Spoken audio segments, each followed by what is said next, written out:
नमस्कार दोस्तों। इस वीडियो में हम IC 38 बुक का अध्याय 7 डिस्कस करेंगे, वित्तीय नियोजन। इस वीडियो में हम वित्तीय नियोजन और व्यक्तिगत जीवन चक्र के बारे में जानेंगे, वित्तीय नियोजन की क्या भूमिका होती है उसके बारे में जानेंगे और वित्तीय नियोजन के प्रकार के बारे में जानेंगे। सबसे पहला क्वेश्चन है कि वित्तीय नियोजन क्या है। तो वित्तीय नियोजन हम अपने लाइफ में जो भी लाइफ गोल्स होते हैं, जैसे कि बाइक खरीदना, मकान खरीदना, कार खरीदना, उसके लिए प्लानिंग करके चलते हैं कि हमें इतने रुपए पर मंथ सेव करके ये सारी चीज़ें, जो ज़रूरत की चीज़ें हैं, वो अचीव करनी है।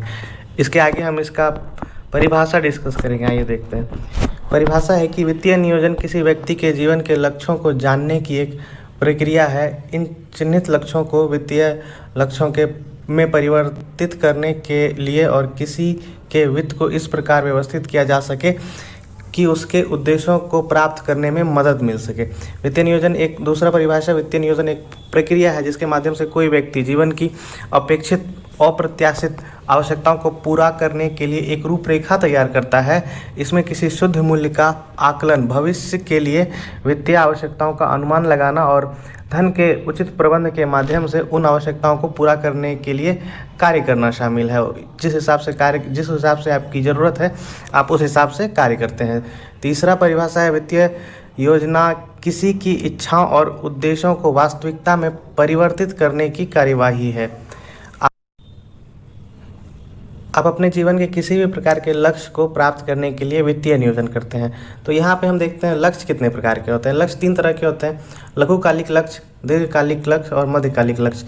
लघुकालिक लक्ष्य छोटे समय के लिए, दीर्घकालिक लक्ष्य बहुत ही लंबे समय के लिए और मध्यकालिक लक्ष्य। लघुकालिक लक्ष्य का एग्जाम्पल है एक LCD TV सेट खरीदना या परिवार की छुट्टी पे, कहीं आप छुट्टी या वेकेशन पे जा रहे हैं। दूसरा है मध्यकालिक लक्ष्य, ये घर खरीदना या विदेश में छुट्टी बिताना हो सकता है। दीर्घकालिक लक्ष्य में है किसी बच्चे की शादी या सेवानिवृत्ति पश्चात प्रावधान, आप रिटायरमेंट प्लानिंग करते हैं या फिर अपने बच्चे की शादी के लिए कोई एक प्रावधान। ये है व्यक्ति का जीवन चक्र। वे विलियम शेक्सपियर थे जिसने कहा था, दुनिया एक रंगमंच है। व्यक्ति जन्म से मृत्यु तक जीवन के अनेक चरणों से गुजरता है, तो इस दौरान उसे कई भूमिकाएं अदा करनी पड़ती है, जैसे विद्यार्थी, कमाने वाले के रूप में, साथी, माता पिता के रूप में, संतान त्यज और माता पिता अंत में सेवानिवृत्ति वर्ष। तो इसके बारे में हम डिटेल में डिस्कस करते हैं। यहाँ पे एक ग्राफ दिया हुआ है बचत, खपत और जीवन के विभिन्न चरणों के बारे में, जैसे शिक्षार्थी, अर्जक, जीवन साथी, माता पिता। आगे इसके बारे में हम डिटेल में जीवन चरण और उनकी प्राथमिकताओं पर डिस्कस करेंगे। शिक्षार्थी का जीवन काल 20 से 25 साल तक होता है। जब स्टूडेंट पढ़ाई शुरू करता है बचपन में, तो तब से लेकर के 20 से 25 साल तक वो स्टूडेंट रहता है। उस टाइम पे वो कोई भी वित्तीय नियोजन नहीं करता है, वो सिर्फ और सिर्फ अपने माता पिता के कमाए गए पैसे ही खर्च करता है। उसके बाद आता है कमाने वाला एज। 25 के बाद जनरली भारत में ऐसा देखा गया है कि लोग किसी रोजगार में जाते हैं या फिर किसी काम पे लगते हैं। उसके बाद का स्टेप है जीवन साथी। 28 से 30 साल पे आपकी शादी हो जाती है। फिर उसके बाद है माता पिता। कोई भी व्यक्ति माता पिता बनता है 28 से 35 साल के बीच में, एक या उससे अधिक बच्चों के माता पिता बनते हैं। उसके बाद आता है आपका पूर्ति करने वाला एज, जब आपके बच्चे बड़े हो जाते हैं, मतलब कि 35 से 55 साल की उम्र में। इस साल की उम्र में आपके बच्चे बड़े हो रहे होते हैं, उनकी पढ़ाई, उनके कपड़े और बाकी आपके माता पिता का भी बोझ आप पे आता है। तो ये होता है पूर्ति करने वाला उम्र, 35 से 55 साल। इसके बाद आता है संतान त्यज, 55 से 65 साल। इस उम्र में आपके बच्चे बड़े हो जाते हैं, वो भी किसी कंपनी में या फिर कहीं कार्य करने लगते हैं। तो इस कड़ी में वे घर छोड़कर बाहर भी, विदेश भी जा सकते हैं या फिर अपने शहर से दूसरे शहर भी जाते हैं। तो ये होता है संतान त्यज माता पिता, 55 से 65। इस केस में इस टाइम पे आप तो रहते हैं लेकिन आपके संतान आपके साथ नहीं होती है। उसके बाद है सेवानिवृत्ति, रिटायरमेंट। 60 साल के आगे लोग रिटायर हो जाता है। यह एक ऐसी उम्र है जब व्यक्ति सक्रिय काम से सेवानिवृत्त हो चुका होता है।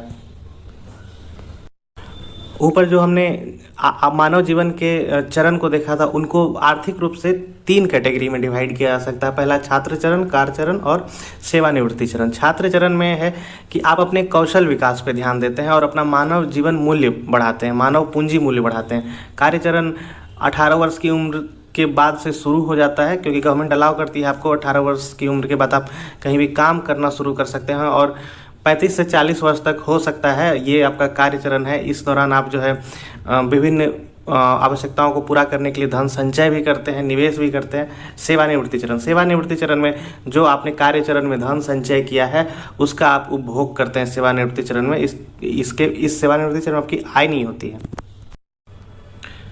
अब आगे हम देखेंगे व्यक्तिगत आवश्यकताएं। मनुष्य की क्या व्यक्तिगत आवश्यकताएं हो सकती है। तो पहला है भविष्यगत लेन देन को सक्षम बनाना, दूसरा है आकस्मिकताओं को पूरा करना और तीसरा है धन संचय करना। तो इसके बारे में हम डिटेल में डिस्कस करते हैं। भविष्य के लेन देन को सक्षम बनाना, पहली आवश्यकता धन से शुरू होती है, जिसकी आवश्यकता पूर्वानुमानित खर्च को पूरा करने के लिए पड़ती है, जिसकी आवश्यकता जीवन चक्र के विभिन्न चरणों में पैदा होती रहती है। ऐसी आवश्यकताएं दो प्रकार की होती है। विशिष्ट लेन देन की आवश्यकता, कोई एक स्पेसिफिक टाइप का लेन देन हो, या फिर सामान्य घरेलू डे टू डे लाइफ में जो भी लेन देन की आवश्यकता पड़ती है। तो ये है आपकी भविष्यगत लेन देन में सक्षम बनाना। दूसरा था आकस्मिकताओं को पूरा करना। अगर आपके जीवन में किसी तरह का आकस्मिक घटना घट जाता है तो उस आकस्मिकता को पूरा करने के लिए आपको धन की आवश्यकता पड़ सकती है। तो ये था आकस्मिकताओं को पूरा करने के लिए। और उसके बाद धन संचय, आप जो भी कमाते हैं वो सारा का सारा खर्च नहीं कर सकते हैं, आपको कुछ ना कुछ संचय करके रखना पड़ता है ताकि आपके फ्यूचर के लिए वो काम आ सके, जैसे कि रिटायरमेंट के लिए, या फिर आपके बच्चों की शादी के लिए, या फिर आपके कोई पर्सनल गोल्स हैं, या फिर आपकी कोई इच्छाएं हैं, उसको पूरा कर। अब आगे है आपकी जो भी आवश्यकताएं थी उनको पूरा करने के लिए कौन कौन से वित्तीय उत्पाद उपलब्ध हैं।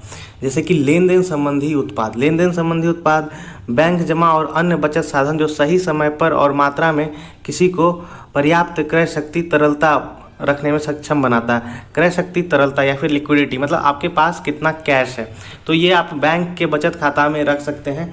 ये आपके हाथ में हमेशा होता है, आपका जब मर्जी होता है आप कैश निकाल सकते हैं बैंक से या एटीएम के माध्यम से। बीमा जैसे आकस्मिक उत्पाद, जैसे कि आपने एक कार लिया है और उसका बीमा करवा रखा है, तो अगर कहीं एक्सीडेंट हो जाता है तो उसका जो भी है जो भी उसका कॉस्ट आएगा, तो हानि होगा, वो बीमा के माध्यम से पूरा किया जा सकता है। उसके बाद है धन संचय उत्पाद। आप इन्वेस्टमेंट, मतलब जो भी आप धन अर्जित कर रहे हैं उसको संचय करते हैं, जैसे शेयर और उच्च उत्पादकता बॉन्ड या फिर अचल संपत्ति। अगला है जोखिम प्रोफाइल और निवेश। बेसिकली ये देखा गया है जब व्यक्ति यंग होता है तो वो दूरदर्शी सोच नहीं रखता है। उस टाइम पे वो जितना भी कमाता है वो उसको इन्वेस्ट नहीं करता है, अपने पास अधिक से अधिक धन इकट्ठा करने का जोखिम उठा सकता है। लेकिन जब उसका सेवानिवृत्ति नज़दीक आता है तो उस टाइम पे वो काफ़ी रूढ़िवादी हो जाता है और उसका ध्यान केंद्रित होता है सेवानिवृत्ति के बाद के खर्चों को कैसे मेंटेन किया जाए। तो उस टाइम पे आप इन्वेस्ट नहीं कर सकते हैं।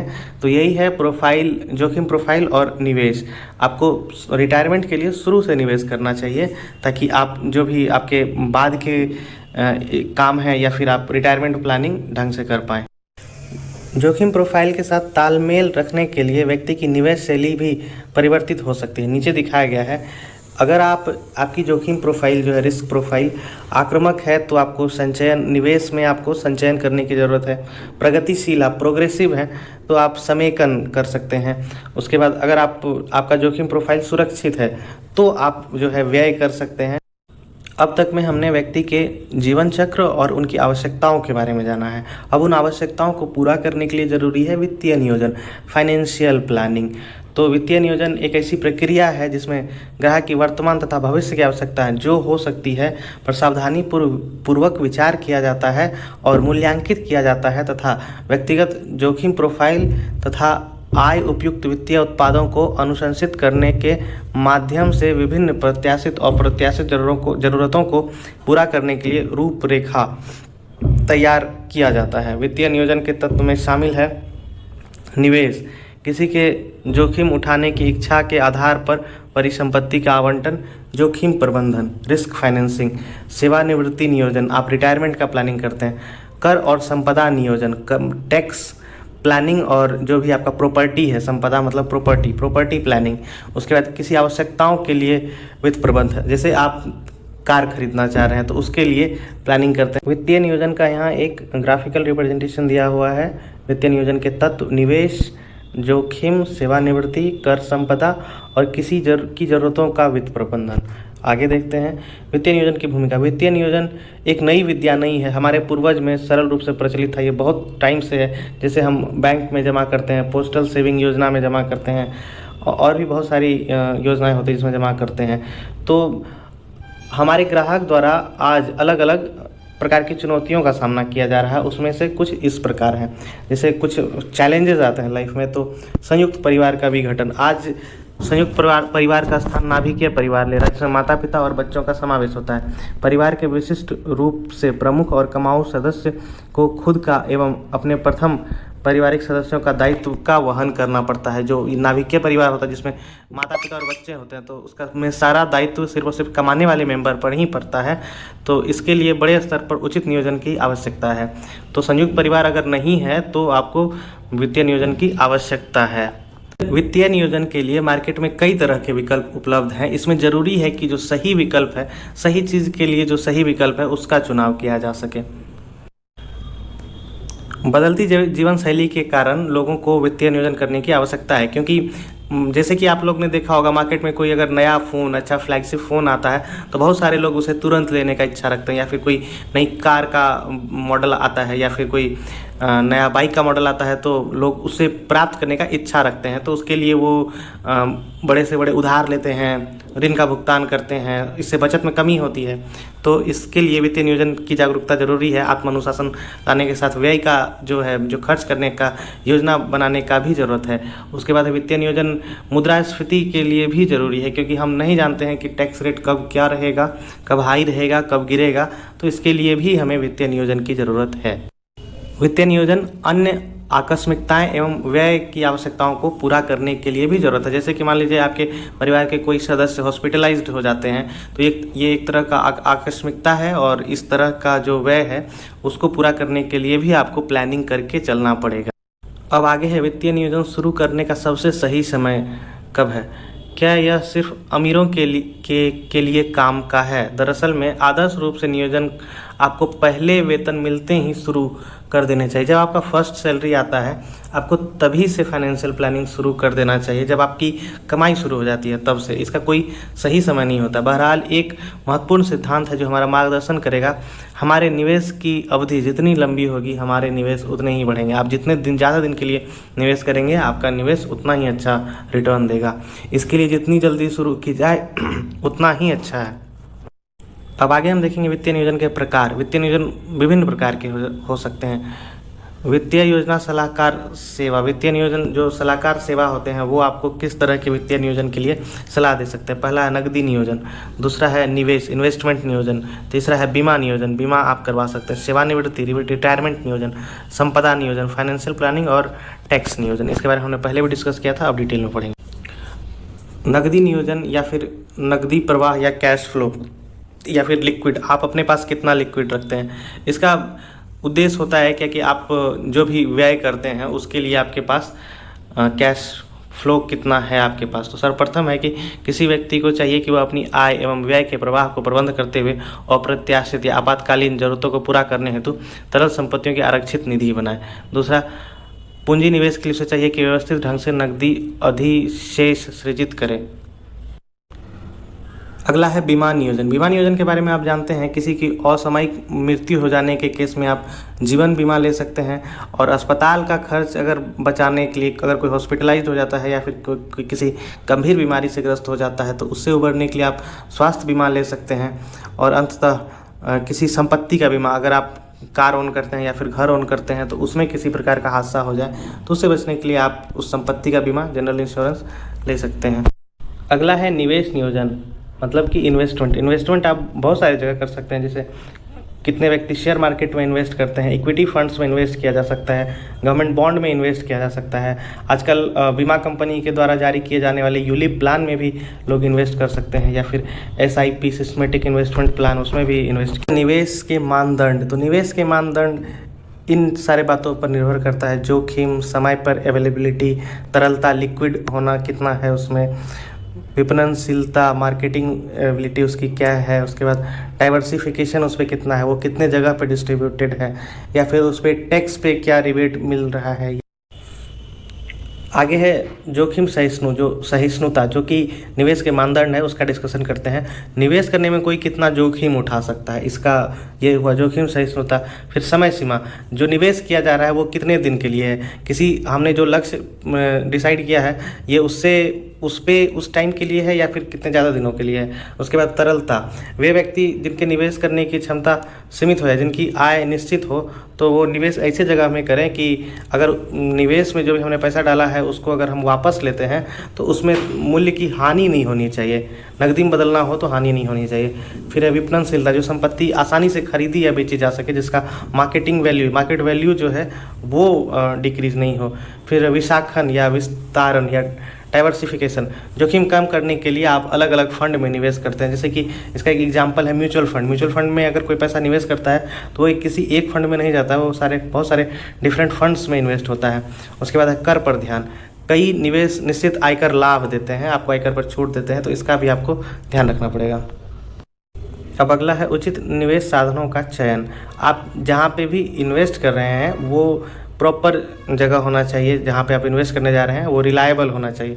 तो सबसे पहला आता है बैंकों या कंपनियों की सावधि जमा राशियाँ, फिक्स डिपॉजिट, डाकघर की लघु बचत योजना, स्मॉल सेविंग स्कीम ऑफ डाकघर। उसके बाद है शेयरों का सार्वजनिक निर्गम, जो शेयर मार्केट है वो वहाँ से आप शेयर खरीद सकते हैं। डिवेंचर या अन्य प्रतिभूति, डिवेंचर्स में आप इन्वेस्ट कर सकते हैं। फिर उसके बाद है म्यूचुअल फंड में इन्वेस्ट कर सकते हैं। जीवन बीमा कंपनियों के द्वारा दी जा रही यूनिट लिंक्ड पॉलिसी, इसमें भी इन्वेस्ट किया जा सकता है, ये भी मार्केट से लिंक्ड होती है। अगला है सेवानिवृत्ति नियोजन, यह उस धनराशि के निर्धारण की प्रक्रिया है जो सेवानिवृत्ति के बाद किसी व्यक्ति की आवश्यकताओं को पूरा करने के लिए तथा इन आवश्यकताओं को पूरा करने के लिए विभिन्न सेवानिवृत्ति विकल्पों पर निर्णय लेने के लिए आवश्यक है। सेवानिवृत्ति के बहुत सारे चयन होते हैं। सेवानिवृत्ति से पहले आप संचय करते हैं, फिर उसका संरक्षण करते हैं, और जब आप रिटायर हो जाते हैं तो उसके बाद ये आप इसका वितरण करते हैं। आगे है संपदा नियोजन, प्रॉपर्टी प्लानिंग, यह किसी की मृत्यु के बाद उसकी संपत्ति के अंतरण और हस्तांतरण के लिए बनाई जाने वाली योजना है। वसीयत के नामांकन और समनुदेशन या वसीयत की तैयारी जैसी विभिन्न प्रक्रियाएं होती है। मूल विचार यह सुनिश्चित करना है कि किसी के मरने के बाद उसकी संपत्ति और प्रॉपर्टी सुचारू रूप से वितरित हो या उसकी इच्छा अनुसार उसका उपयोग हो। आगे है कर नियोजन यह निर्धारित करने के लिए किया जाता है कि विद्यमान कर कानूनों मतलब टैक्स लॉज से अधिकतम कर लाभ कैसे हासिल किया जाए और कर ब्रेक का पूरा लाभ उठाते हुए आय व्यय तथा निवेश योजना कैसे तैयार की जाए। इसमें समय कम करते या वर्तमान या भावी आयकर देयताएं अंतरित करना शामिल है। यहाँ यह ध्यान रखना चाहिए कि इसका उद्देश्य कर में कमी करना है, न कि उससे बचना। आप अपने कर में कमी कर सकते हैं, आप जितना टैक्स देते हैं उसमें अगर आप लीगली अगर आप कोई ऐसा खर्च करते हैं जो कि जिस पे कि सरकार ने छूट दे रखा है तो ये कम्प्लीटली लीगल है कि आप कर में बचत कर सकते हैं। अब आगे हम इस अध्याय के प्रश्न उत्तर डिस्कस करेंगे। पहला क्वेश्चन, अप्रत्याशित घटनाओं से सुरक्षा की दृष्टि में आप इनमें से किसे सुलझाएंगे। ऑप्शन है बीमा, बैंक एफडी जैसे लेन देन संबंधी उत्पाद, शेयर और ऋण पत्र। तो ऑप्शन 1 सही होगा क्योंकि अप्रत्याशित घटनाओं के लिए बीमा सबसे उपयुक्त टूल है। दूसरा क्वेश्चन, वित्तीय नियोजन शुरू करने का सबसे अच्छा समय कब है। सेवानिवृत्ति के बाद जैसे ही कोई अपना पहला वेतन पाता है, विवाह के बाद, केवल धनी होने के बाद। तो इसका ऑप्शन 2 बिल्कुल सही है। जैसे ही कोई अपना पहला वेतन पाता है वो सेल्फ डिपेंडेंट हो जाता है तो वो वित्तीय नियोजन यानी फाइनेंशियल प्लानिंग कर सकता है। तीसरा क्वेश्चन है, निम्नलिखित में से कौन सा कर नियोजन का उद्देश्य नहीं है। एक, अधिकतम कर लाभ, विवेकपूर्ण निवेश से फलस्वरूप कम हुआ कर बोझ, कर चोरी, कर ब्रेक का पूरा लाभ। तो लाभ आप ले सकते हैं लेकिन कर चोरी नहीं कर सकते। तो ये ऑप्शन सही होगा कि नियोजन का उद्देश्य नहीं है, कर चोरी वित्तीय नियोजन का उद्देश्य नहीं है। एक आक्रामक जोखिम प्रोफाइल वाला व्यक्ति संभवतः धन डैश निवेश शैली अपनाता है। समेकन, उपहार प्रदान, संचय, खर्च। तो आक्रामक जोखिम प्रोफाइल वाला व्यक्ति हमेशा पैसे को अपने पास ही रखता है, वो कहीं निवेश नहीं करता है। तो ये इसका ऑप्शन सही होगा संचय, ऑप्शन नंबर 3।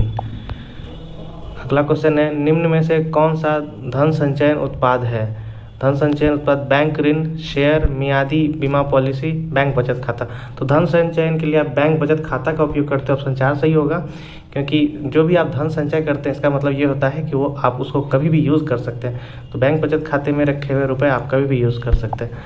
अगला क्वेश्चन है, बचत 2 निर्णयों के संयोजन के रूप में जाना जा सकता है, नीचे दी गई सूची से उसका चयन करें। तो ऑप्शन 1 है जोखिम को अपने पास रखना और कम खपत करना, उपहार प्रदान और संचय, खर्च और संचय, खपत स्थगन और नकदी से लगाव। संयोजन के रूप में बचत संयोजन के लिए आप खपत स्थगन मतलब कि खर्च में कमी और नकदी से अलगाव। तो नकदी से अलगाव मतलब कि आपके पास जो कैश है आप उसे कहीं इन्वेस्ट करके रखते हैं और आप अपना खपत कम करते हैं, तो इस रूप में आप संयोजन कर सकते हैं, बचत में संयोजन कर सकते हैं। ऑप्शन 4 सही होगा। अगला क्वेश्चन है, जीवन के किस चरण में कोई व्यक्ति पूर्व बचतों की सर्वाधिक महत्ता देगा? सेवानिवृत्ति के बाद, कमाने वाला, शिक्षार्थी, हाल में विवाहित। तो इसका ऑप्शन 1 सही होगा। सेवानिवृत्ति के बाद ही आपको बचत का इम्पोर्टेंस पता चलता है। 5वां क्वेश्चन है, निवेश समय सीमा और प्रतिफल के बीच क्या संबंध है? दोनों किसी भी तरह संबंधित नहीं है। बड़ी निवेश समय सीमा अधिक प्रतिफल, बड़ी निवेश समय सीमा कम प्रतिफल, बड़ी निवेश समय सीमा प्रतिफल पर अधिक कर। तो इसका ऑप्शन 2 सही होगा, बड़ी निवेश समय सीमा अधिक प्रतिफल, क्योंकि निवेश जितने ज़्यादा दिन के लिए होता है रिटर्न उतना ही अच्छा मिलता है। अगला क्वेश्चन है, निम्न में से कौन सा लेन देन संबंधी उत्पादों के तहत वर्गीकृत किया जा सकता है? एक है बैंक जमा राशियाँ, जीवन बीमा, शेयर और बॉन्ड। लेन देन संबंधी उत्पाद के लिए बैंक जमा राशि का यूज़ आप कभी भी कर सकते हैं, तो ऑप्शन 1 सही होगा, बैंक जमा राशियाँ। नेक्स्ट क्वेश्चन, निम्नलिखित में से कौन सा आकस्मिकता उत्पादों के तहत वर्गीकृत किया जा सकता है? बैंक जमा राशियाँ, जीवन बीमा, शेयर, बॉन्ड। तो इसका ऑप्शन 2 सही होगा, आकस्मिकता के लिए बीमा ही सबसे बेहतर उपाय है। नेक्स्ट क्वेश्चन, निम्न में से कौन सा धन संचय उत्पादों के तहत वर्गीकृत किया जा सकता है? तो बैंक जमा राशियाँ, जीवन बीमा, साधारण बीमा और शेयर। बैंक धन संचय मतलब निवेश के लिए, तो निवेश के लिए शेयर मार्केट ही, इन तीनों ऑप्शन में शेयर मार्केट ही सही ऑप्शन है। तो ऑप्शन 4 सही होगा, बाकी ऑप्शन गलत हैं, ये सारे ऑप्शन गलत हैं, शेयर सही होगा। आगे है, डैश समय बीतने के साथ अर्थव्यवस्था में माल और सेवाओं की कीमतों के सामान्य स्तर में होने वाली वृद्धि है। तो ये इसका ऑप्शन है अपस्फीति, मुद्रास्फीति, मुद्रास्फीति जनित मंदी, अति मुद्रास्फीति। तो इसका ऑप्शन होगा मुद्रास्फीति, ऑप्शन 2 सही होगा, मुद्रास्फीति। निम्न में से कौन सा विवेकाधीन आय को अधिकतम करने के लिए एक रणनीति नहीं है? विवेकाधीन आय मतलब कि अगर आपने कोई इन्वेस्ट कर रखा है या फिर ऋण ले रखा है तो उसको अधिकतम करने के लिए पहला ऑप्शन है कर की पुनर्रचना, ऋण ट्रांसफ़र, निवेश पुनर्संरचना और बीमा खरीद। तो ये सारे ऑप्शन तो विवेकाधीन आय को अधिकतम करने के लिए है, तो ये ऑप्शन सही आंसर नहीं होंगे। अधिकतम करने के लिए रणनीति नहीं है, तो इसका ऑप्शन होगा आंसर सही क्वेश्चन ऑप्शन नंबर 4, बीमा की खरीद।